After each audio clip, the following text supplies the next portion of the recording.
Michael Olysée de nouveau. Ce corner, c'est rentrant cette fois au premier poteau. Rémi Descamps en deux temps. Il a repoussé le ballon, on s'en sort bien là. Kimmich, le centre au deuxième. Oh, magnifique. Ouh, ouais. Penalty. Ouais. Penalty et carton jaune contre Clinton Mata, qui estime que lui aussi a été tiré par le maillot, mais en tout cas je pense qu'il fait faute hein, sur Niabri ou sur Diaz. Sur Diaz je crois. Quel centre était magnifique. Ouais. Ah bah Kimmich. Hors-jeu. Normalement il y a hors-jeu. Ah oui. Est-ce qu'il y a la VAR?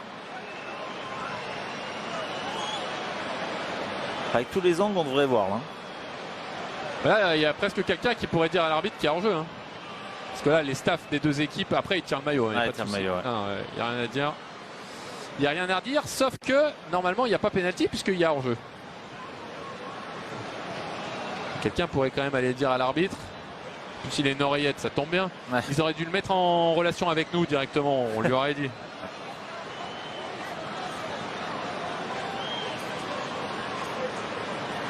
C'est Michael Olysée, élu meilleur joueur de la saison dernière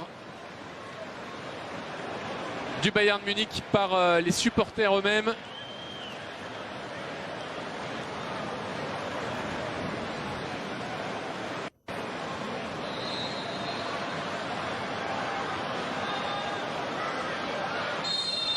Et après 443 minutes dans cette préparation, l'OL encaisse son premier but de l'été 2025. Il est l'œuvre du Français Michael Olysée sur penalty.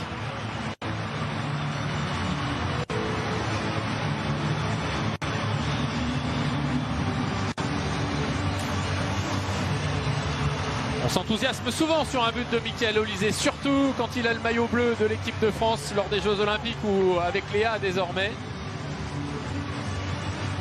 Notamment son coup franc contre la Croatie.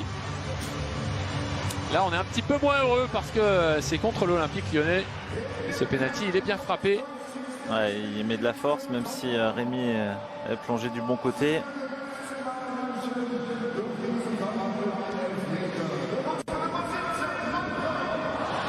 Le Bayern sur un penalty de Michael Olysée.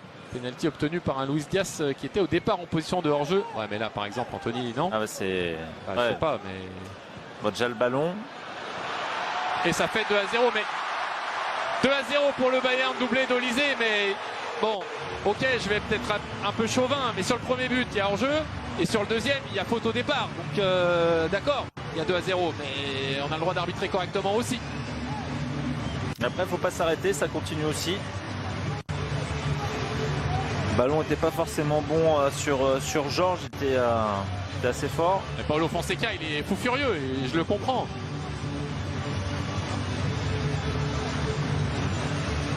Et là, on s'arrête. Ça, c'est sûr, et tu as raison, il ne faut pas s'arrêter quoi qu'il arrive. On doit refermer plus rapidement le jeu. Là, on le laisse jouer et finir l'action tranquillement. Un joueur de cette qualité, ça fait mouche.